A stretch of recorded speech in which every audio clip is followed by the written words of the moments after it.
ఓం శ్రీ గురుభ్యో నమ. ఓం శ్రీ సాయినాథాయ నమ. సాయి భక్తులకు నమస్కారం. బాబా వారి ఆశీర్వాదంతో అందరూ ఆరోగ్యంగా, సంతోషంగా, సుఖంగా ఉన్నారని అనుకుంటున్నాను. శ్రీ సాయి సచ్చరిత్రం 33వ అధ్యాయంలో చివరి కథ గురించి తెలుసుకుందాం. అప్పా సాహెబ్ కులకర్ణి.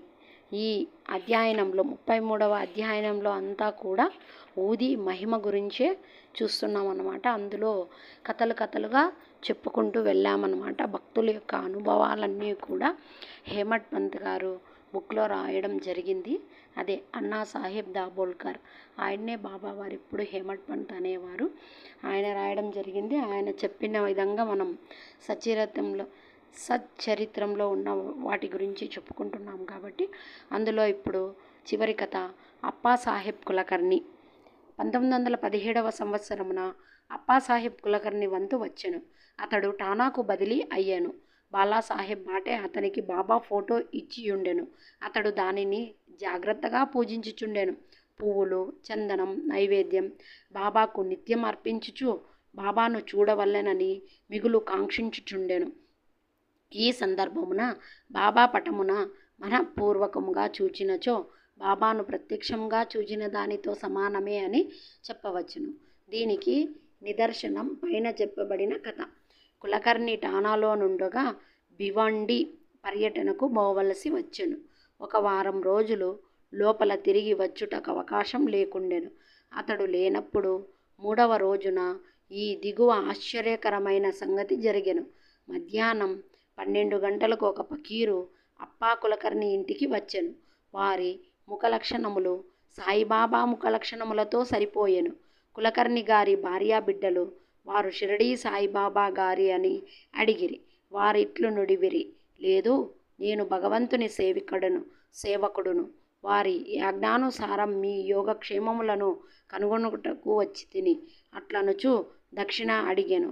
ఆమె 1 రూపాయి ఇచ్చెను. వారొక చిన్న పొట్లంతో ఊదీనిచ్చి దానిని పూజలో ఫోటోతో కూడా నుంచుకుని పూజించమనిరి.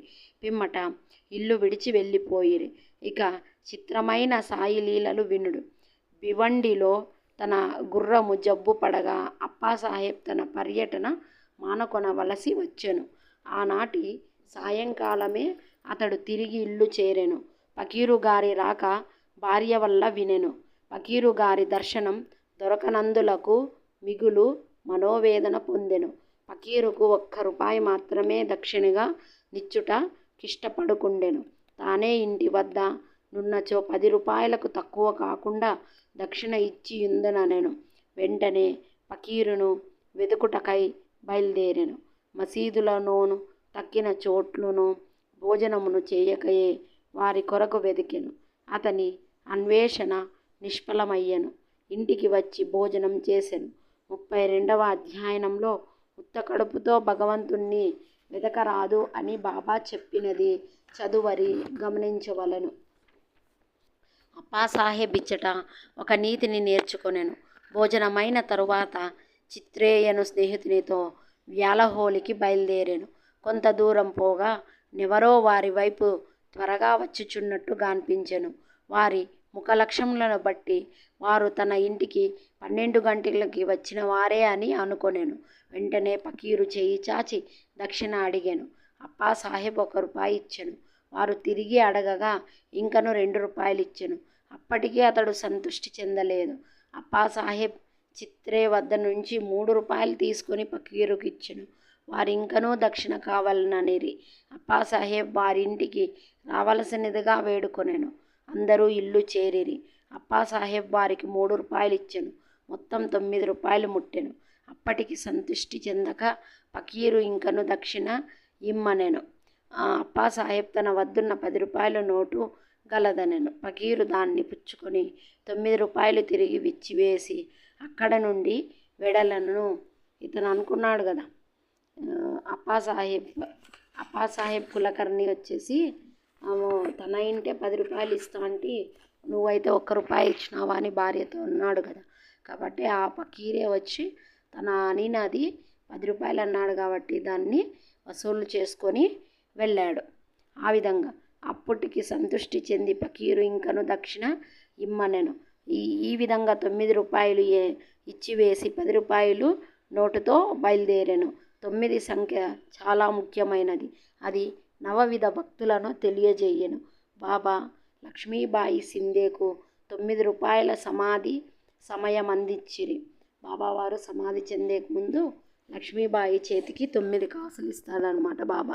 ఇవి నవవిధ భక్తి మార్గములను తెలియచేయను అని. అవి ఇప్పటికి కూడా షిరిడీలో ఉన్నాయి. 9 కాయిన్స్ ఈమె లక్ష్మీబాయి యొక్క వంశీయులు, వాళ్ళ పిల్లలు, తర్వాత పిల్లలు వాళ్ళ ఇంటిలో భద్రపరిచినాడు. డివోటీస్ పోయి అడిగితే చూపిస్తారనమాట. షిరిడీలో ఉన్నాయి.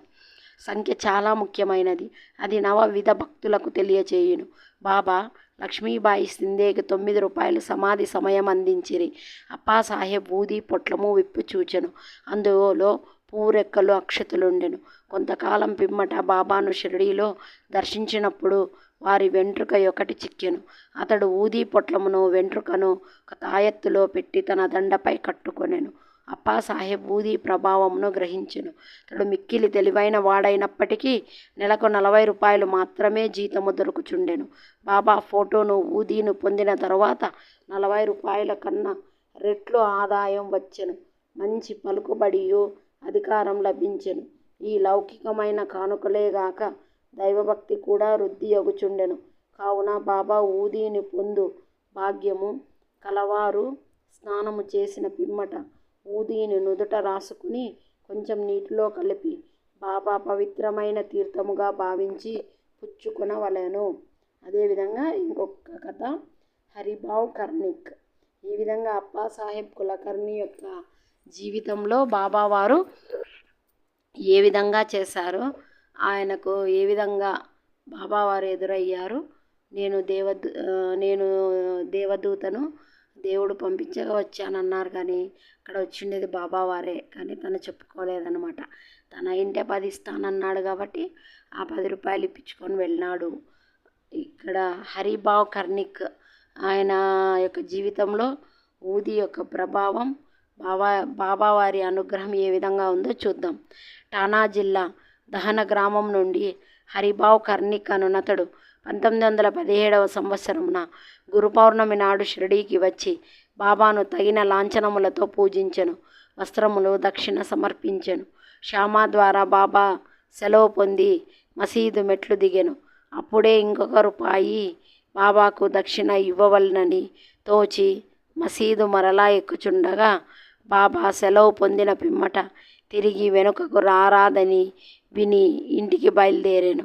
మార్గమధ్యమున నాసిక్లో కాలారామును మందిరంను ప్రవేశించి దర్శనం చేసుకొనిన వెలుపలికి వచ్చుచుండగా నరసింహ మహారాజ్ అని యోగు తన శిష్యులను విడిచి లోపల నుండి బయటకు వచ్చి హరిభావ్ ముంజేతిని పట్టుకుని, నా రూపాయి నాకిమ్ము అనెను. కర్ణిక్ మిగులు ఆశ్చర్యపడాను.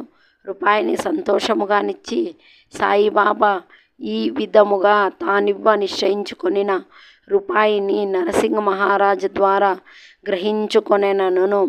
ఆ విధంగా హరిభావ్ కర్ణిక్ అతను వచ్చేసి 1 రూపాయి ముక్కున్నాడనమాట ఆయన. తర్వాత వచ్చేసి దాన్ని ఏ విధంగా బాబావారి దగ్గరికి చేరింది అంటే, ఈయన నరసింహ మహారాజ్ అనే వ్యక్తి ఆయన గ్రహించడం వల్ల బాబావారు తీసుకున్నారు అని హరిభావ్ కర్ణిక్ అని తన మనసుకు తోచిందనమాట. యోగీశ్వరులందు రొకటే అనియు ఏకాత్మతా భావముతో కార్యము లొనర్తరనియు ఈ కథ తెలుపుచున్నది. యోగీశ్వరులందరూ కూడా ఒక్కటే, వాళ్ళ ఏకాగ్రతతో కార్యములు చేస్తారు, లొనర్తరు అని ఈ కథ మనకి చెబుతోందన్నమాట. ఈ విధంగా గురు పౌర్ణమి నాడు షిరిడీకి వచ్చి బాబాను లాంఛనములతో పూజించెను. వస్త్రములు దక్షిణను సమర్పించెను. ఎవరు? హరిభావ్ కర్ణిక్.